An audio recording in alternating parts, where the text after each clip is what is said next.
Tricky. Dorothy versus Alice. Oh dear. Well, I don't think we're in G rating anymore, Toto. Oh! Very nice, very nice. Star Wars versus Star Trek. Geordie, I am your father. Oh, so you're a black guy? No. Where on earth would you get an idea like that? Ash Pikachu, I choose you! versus Ash.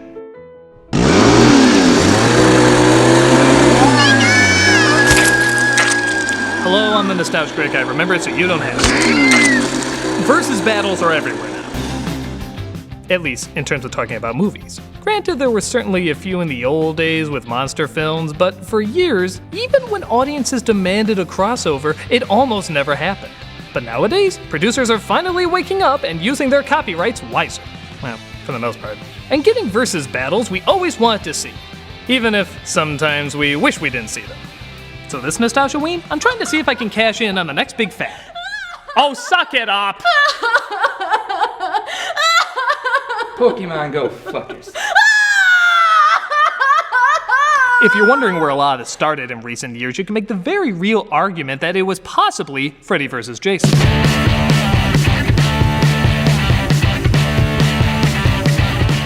Like many franchises, these started off from groundbreaking starts and deteriorated to ground-burying corpses.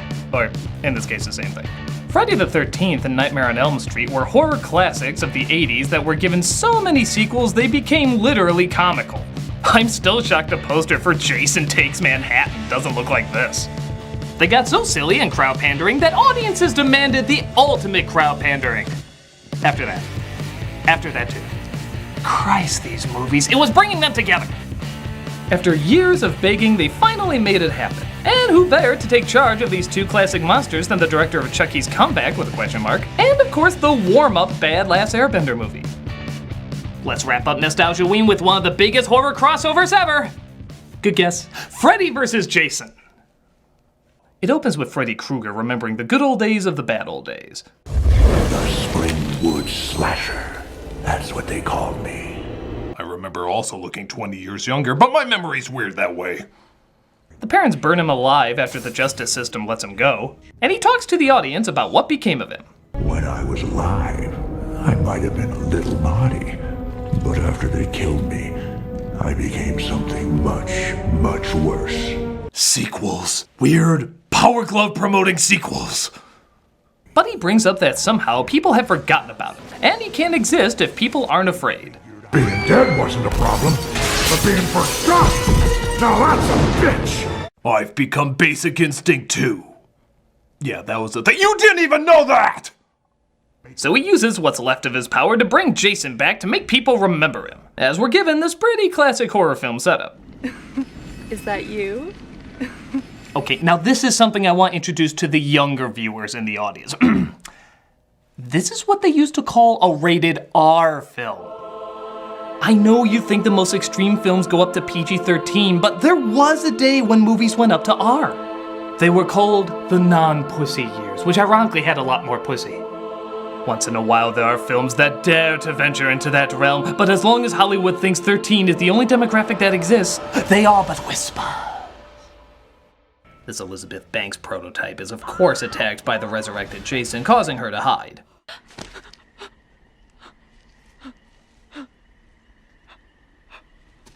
Oh, thank God, I thought this tree was a person.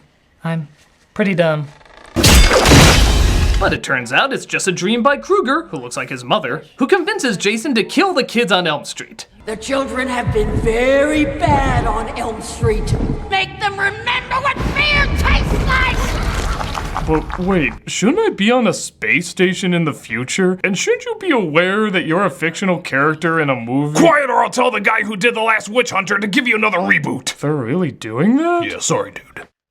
We then cut to a house in 2003 where these characters are inside, playing Fuck, Marry, Kill with the Three Stooges. Clearly someone understands the female teenage mind here. Which one had the super bad toupee here? This is stupid, y'all. come on! Is this what we're doing all night? Cause y'all, this is really stank.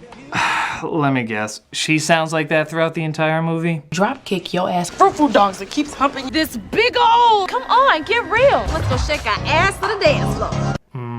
And who wrote this film again? You know, white people, can we just not white people today? It's exhausting sometimes. I need a break from us. Maybe some of this forced exposition will help balance things out. No one's ever gonna live up to the fuzzy memory of your first love, Lori. You were fucking 14. Yeah, I know we were young, but what Will and I had was real. Didn't Mr. Real just drop kick your ass without so much as a goodbye handshake? Christ, why don't you just pause it and show her stats like a video game character? It's much easier to take than the natural human dialogue. I mean, Lori, you've barely gone out Since what? Since my mom died? Or since I realized that represents my broken family character arc. Did I randomly mention I majored in spraying gas barrels and lighting torches? I hope that in no way plays into anything. So while they all try to figure out which Nickelodeon TV movie they're dressed for, two of them take their sescapades upstairs, where Jason is waiting.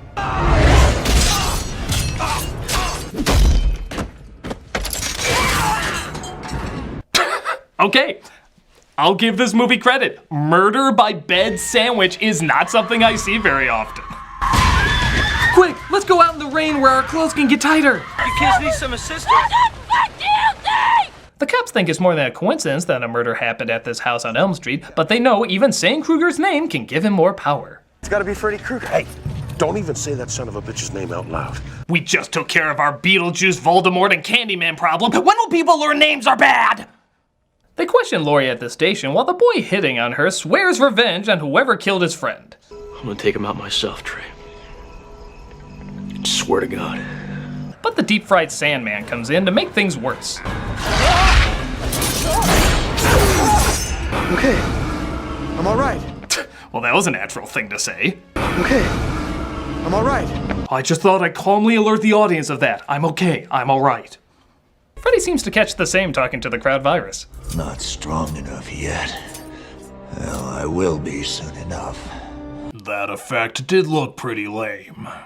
I think Link's pixelated shadow would have gotten a bigger scare than that. Well, excuse me, princess. But Jason finishes what he started as he cuts off his dad's head so smoothly that it hops off his neck when lightly touched. Christ, I think Barbie's plastic head is harder to take off. But I swear to God I was gonna take out the killer. Never mind.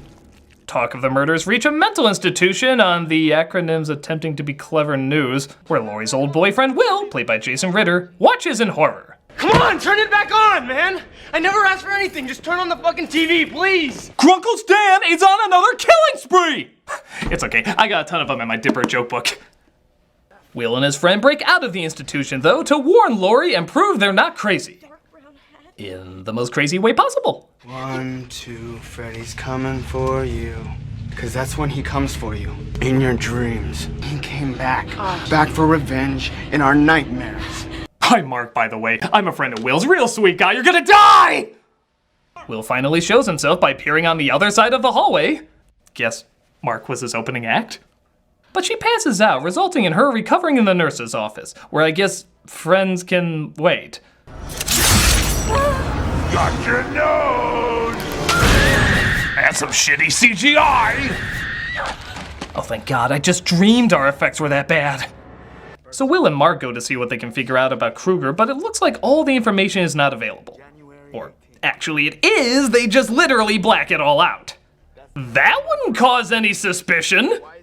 Excuse me, I noticed everything in this history book about World War II was blacked out. Well, that's because it didn't happen. Oh, okay, I totally accept that. But what about this part where Osama bin Laden is crossed out in crayon and the World Trade Center is put back where it was? Oh, that also didn't happen. Got it. Oh, I'm learning a lot today. Oh, what about this guy and his VP claiming they didn't say all these famously recorded things? You didn't black that out. Oh, we don't have to. People just believe that one for some reason. Oh, he did sacrifice a lot. He did. But Will, strangely enough, has a hard time believing all this.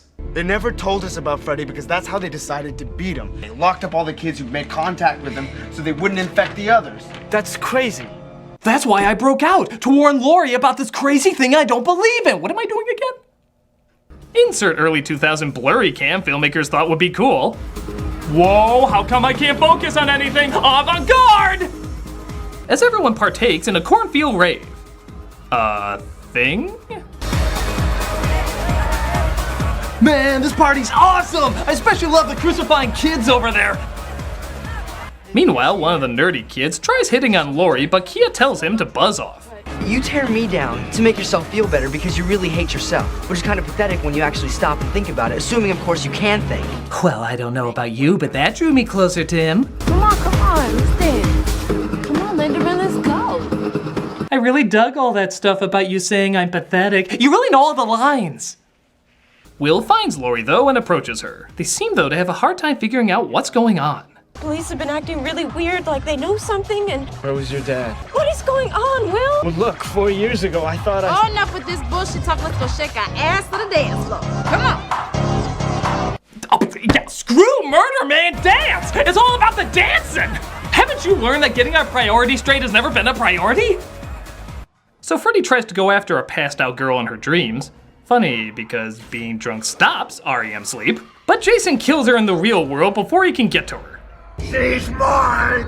Mine! Mine! It's like an intern eating the last donut at work. Rude!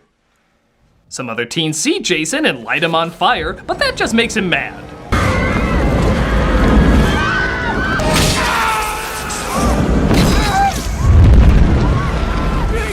I got nothing to say.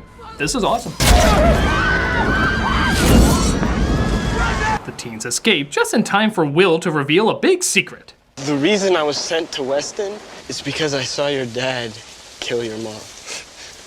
Will, my mom died in a car accident. She stabbed herself repeatedly while driving. Yeah, I'm not even kidding. He talks about how he sees her get stabbed several times, yet the official cause is car accident. How does anyone believe these half-assed cover-ups? Sylvester Hiccup and Yellow Feathers would have a better cover-up than you! You can't trust him, Lori. Whatever you do, don't go home with him. See? You didn't understand. You still don't. You were confused. Stop it! Both of you, stop it! Both of us are being choked! What am I supposed to stop? Breathing? Lori! Lori finds out that what Will said might, and by might I mean obviously, be true, as Mark starts to be messed with by Freddy. Yeah, I wonder what's coming. No kidding. I thought you really wanted us to focus on the medicine in that cabinet. Way to catch us off guard. He shows him his dead brother who committed suicide and... Wait a minute. Is that the bully from Christmas Story? But now he just won't stop. Holy smokes, it is! It is the bully from Christmas Story! Somebody please wake me up! Okay, clearly the dialogue mocking him has to be this. What, are you gonna cry now? Come on, cry, baby, cry for me. Come on, cry. You don't need any effects. His yellow eyes are enough. In case you're wondering, by the way, we're an hour into this hour-and-a-half movie of Freddy versus Jason. Notice anything missing? Freddy versus Jason! There's none of it! It's like playing a fighting game, except for 2/3 of the match you're watching Dawson's Creek for some reason. It makes no sense! You know what? I need a break from this bullshit. I'm gonna continue to find a more horrifying team-up. Okay, Joker versus Joker. Wanna know how I got these scars? I can't wait to show you my toys. Oh, well, that was easy. The Ring Girl versus the Grudge Girl. Get her, Stitch! Look at the actress, you'll get it. Devil Boner versus Santa Christ. Devil Boner versus Chester. Delighted to meet you, sir. Devil Boner versus Devil's Food Cake. Devil Boner versus Hyper Fangirl. I cannot see! I'm blinded by such beauty! I love you, Sugar Cube! I love you, Spiky Chain! Hey, you're supposed to be fighting! Put that down to draw. Oh, yeah, kiss me right there, kiss me right there! Oh, no, not right there! Up, up, up, there you go! Ah, you guys are good! Ah, yeah!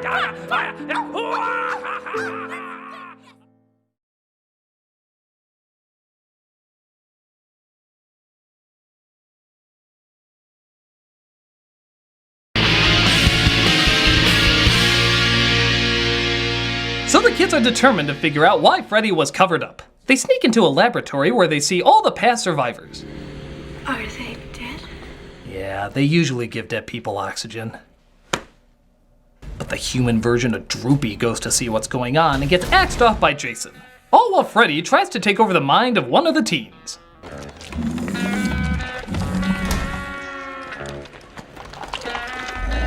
Yeah, that's what Jack Black sees in the toilet every day. So Freddy takes control of him, or this kid's testicles drop twice. Let me handle this, bitch. As Freddy drugs Jason up and knocks him out, resulting in him ending up in Freddy's world. "'Tis but a scratch." We finally get a fight between these two, and honestly, it is a little cool. Though Freddy throwing in pinball sounds is a little much. Tilt. You know I'm only doing this to you because Michael Myers won't return my calls. Why won't you die? The chant every critic gives when one of these comes out. It goes from red to green because... Christmas? As Freddy discovers Jason is afraid of water, reducing him down to literally a crying baby. How sweet. Now there's a face only a mother could love. Yeah. Freddy teases Jason? So Laurie agrees to go inside the dream to bring Freddy to the real world so Jason can kill him. Because as we all know, when you sleep really close together, you dream the same dream. Science. Just give me 15 minutes and wake me up. And where's my Inception Blom? She goes inside Jason's dream where she sees Freddy torturing him. Aren't you gonna help the kid? It's not my fault this bitch is dead on her feet.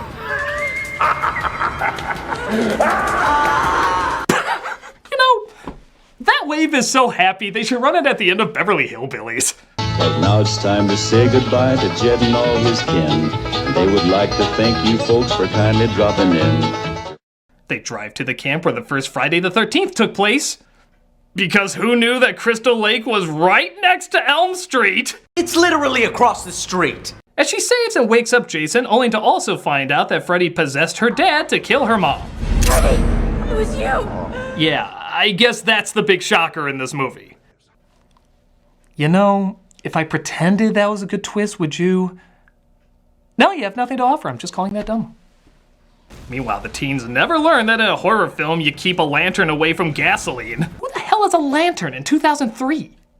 Which just gets Kia so mad. Oh, you fucking asshole! God damn it! That does not sound like someone going up against a killer. That sounds like someone annoyed that they lost their Netflix login. Oh, you fucking asshole! God damn it! I just discovered the IT crowd too.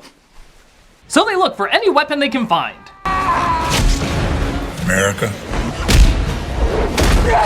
But Laurie manages to wake up while bringing Freddy with her. Little bitch.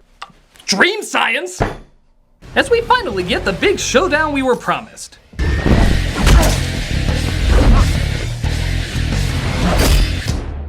Jesus, yeah, please, go back to the kids! Clearly we haven't seen enough of them! Why don't you just call it the OC and a cough that kinda sounds like Freddy versus Jason? If you're gonna sucker us in, you might as well do it under your breath. So of course, Freddy chases after the teens because why would you want to see him fight Jason? Think you're so smart, huh, bitch? You know, I use that word a lot. I really gotta learn to expand my vocabulary. It's mostly bitch-based. Freddy!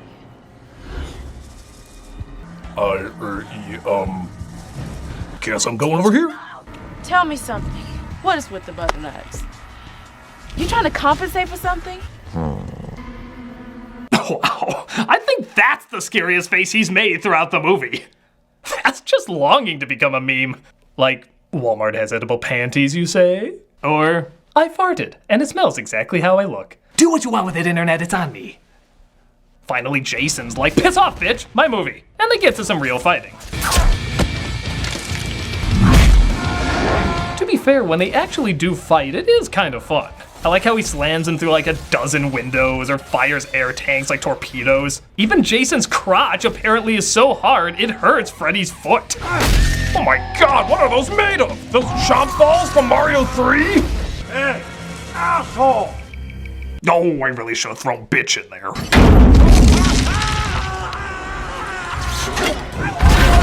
Freddy Krueger, everybody. The master of nightmares hanging like a Christmas ornament on a broken tree. But our Keira Knightley and Orlando Bloom of this picture light the bridge on fire, blowing them up. Which, of course, is only like a light fog to them.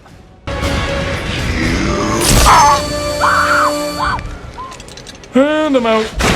Next battle will be whose reboot is worse. It's yours. It's yours! Welcome to my world, bitch! You know it sounds cooler when I say it, right?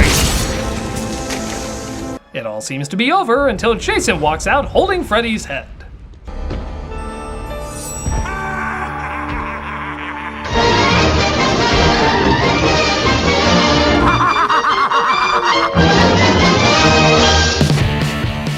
I'll give this movie this. When it's actually Freddy versus Jason, it is fun to see. It's goofy and over the top, but that's what you'd expect from these movies by now. Everything else, though, is just kind of dull, which sadly you'd also expect from these movies by now. The idea of grown-ups covering up Freddy's existence, even to the point of torturing innocent kids, is kind of an interesting idea, but it never really goes anywhere. It's mostly just dumb teens being dumb teens, and that's not what we wanted to see. We wanted to see two monsters kick each other's asses. And when it does that, it's great. But when it doesn't, it turns out a long haul that started a lot of cool crossovers, but definitely came from a rocky start. And at the very least, it was rated R. I'm so sick of all these PG-13 films trying to be R, but not having the cojones to go all the way.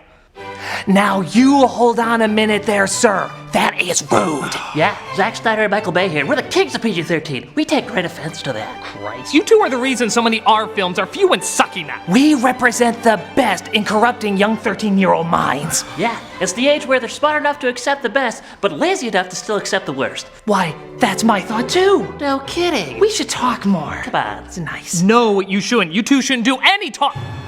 Wait a minute. The need for destruction. The lack of effort in writing. Not having a good story or characters in the least, and yet somehow always turning out a hit. By God! I've discovered the ultimate terrifying team-up! Who? Snyder and Bay, the most horrifying combination of terror ever. Witness them destroy the minds of any child who sees their work. Remember, if violence isn't the answer, then you're doing it wrong. Yeah, come on. Fear their ability to make the most amazing things suddenly seem boring and dull. Hey, babe, I only have 5 explosions for the scene of 2 people talking. Oh, well, here, take 3 of mine. Oh, wow, thanks. Ponder their lust for trying to make the military look good, but always somehow make them look like morons. Call it an homage, sir. A what? I just think he's kind of hot. Now that's good writing.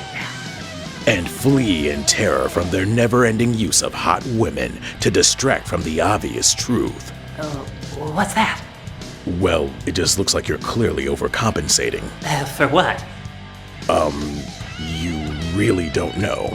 Don't know what? I mean, we all discover things in our own way, but don't you think you guys might be... just might be... Might be what? I shouldn't rush it. You'll figure it out when you figure it out. Okay, whatever. You're my bae. Oh, thank you so much. Oh, hey, look, Megan Fox. Oh, yeah, she's hot. Attractive boobies. Right, yummy. Snyder and Bay, because you'll watch them. For some reason, you'll watch them. I'm the Nostalgia Critic, and don't say I didn't give you anything scary this Nostalgia week.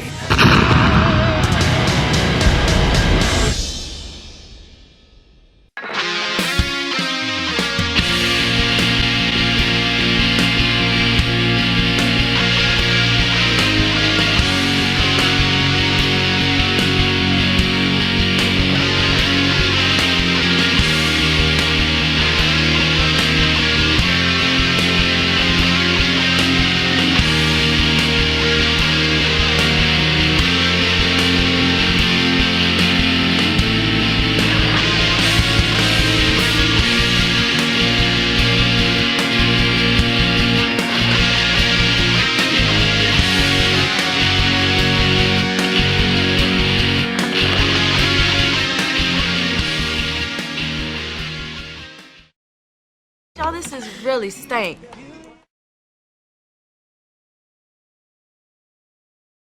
Hey, Doug Walker here, doing the charity shout out. This week we are doing the PKD Foundation.